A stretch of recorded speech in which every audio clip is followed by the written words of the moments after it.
Boa noite. Mais uma vez estamos aqui para estudarmos a Bíblia juntos no pequeno grupo. Hoje eu queria dar continuidade ainda àquele assunto sobre a segurança da salvação ou a perda da salvação e o fato da salvação ser pela graça.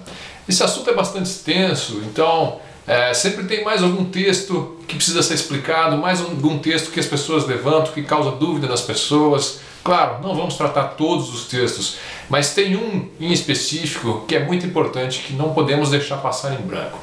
Bom, primeiro, o argumento básico, talvez o texto assim mais claro que nós temos usado para justificar a ideia de que a salvação é pela graça somente, mediante a fé somente, está lá em Romanos capítulo 4, no versículo 3, que diz: "Pois que diz a Escritura?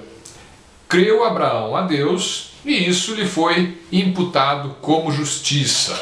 Então, mesmo no Velho Testamento, você tem essa prova de que salvação é pela fé. Abraão, o pai da fé, ele creu e por isso ele foi justificado diante de Deus. Isso é o apóstolo Paulo falando na carta aos Romanos. Agora, o texto que eu falei, que é muito importante nós estudarmos hoje, não é esse, é o texto de Tiago capítulo 2. Porque muitas pessoas falam que Tiago, na verdade, está escrevendo uma linguagem que parece querer intencionalmente contradizer aquilo que Paulo ensinou. Dê só uma olhada. Tiago capítulo 2, versículo 14 em diante. "Meus irmãos, que aproveita se alguém disser que tem fé e não tiver as obras? Porventura a fé pode salvá-lo? E se o irmão ou a irmã estiverem nus e tiverem falta de mantimento cotidiano, e algum de vós lhes disser: ide em paz, aquentai-vos e fartai-vos, e não lhes derdes as coisas necessárias para o corpo, que proveito virá daí? Assim também a fé, se não tiver as obras, é morta em si mesma." Mas alguém dirá: "Tu tens a fé e eu tenho as obras. Mostra-me a tua fé sem as tuas obras, e eu te mostrarei a minha fé pelas minhas obras. Tu crês que há um só Deus? Fazes bem, também os demônios o creem e estremecem. Mas, ó homem vão, queres tu saber que a fé sem as obras é morta?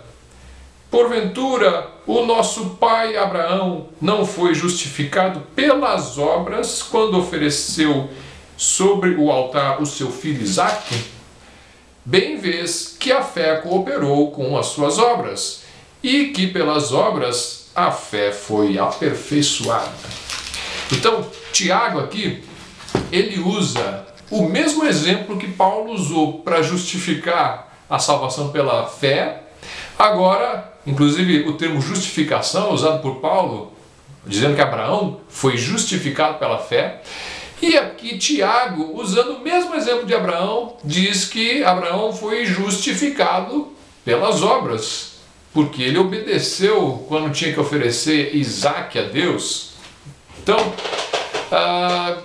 que briga é essa entre Paulo e Tiago? O que é que está acontecendo aqui? Como é que podem dois textos da palavra de Deus aparentemente se contradizer de maneira tão forte assim? Ele está falando, dando exemplo de caridade aqui. Se tem alguém passando necessidade, uma pessoa pobre, não tem com que se vestir, você só diz Deus te abençoe e diz que você é crente e não ajuda, para que serve uma fé dessas? A fé é morta, ele está dizendo. Então, o que é que se faz num caso desses?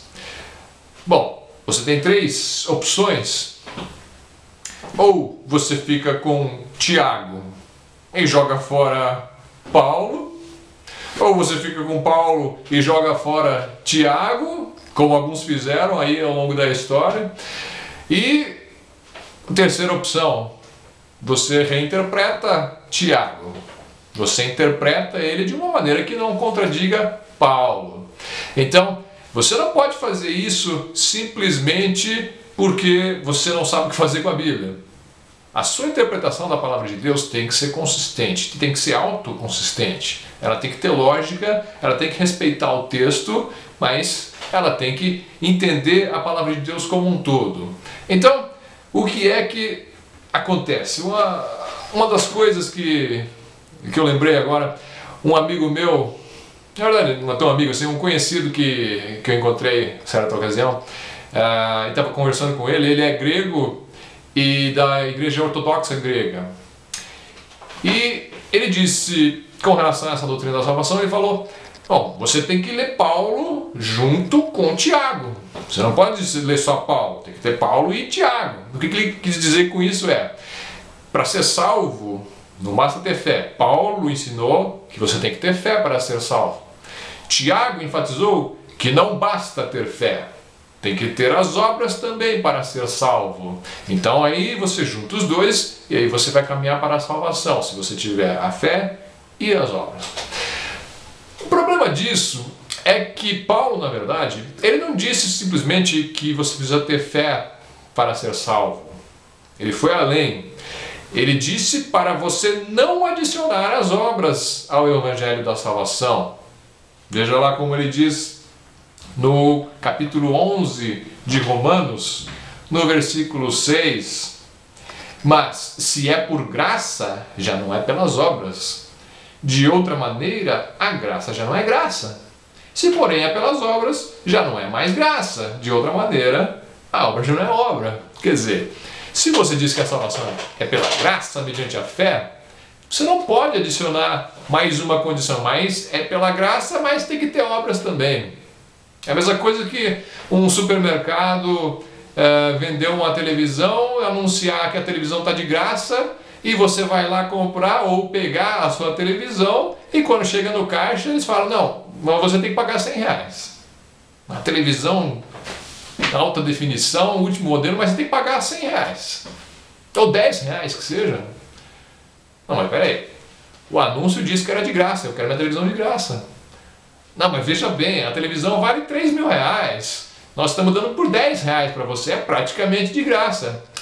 Mas se você quiser, você pode entrar na justiça para ter aquela televisão de graça, porque seu direito foi anunciado pela graça, você não quer pagar nada, graça é graça. Se você tem que pagar alguma coisa, já não é graça. Então, Paulo não diz que a salvação é barata, ele diz que é de graça, porque na verdade o preço muito alto foi pago por Jesus, completamente pago por Jesus. Então você continua com esse problema, existe essa inconsistência na interpretação que diz que Tiago está dizendo que se você tiver fé somente, você não é salvo. Como é que você pode resolver essa aparente inconsistência? Na verdade, eu creio que Tiago ele tem uma lição muito importante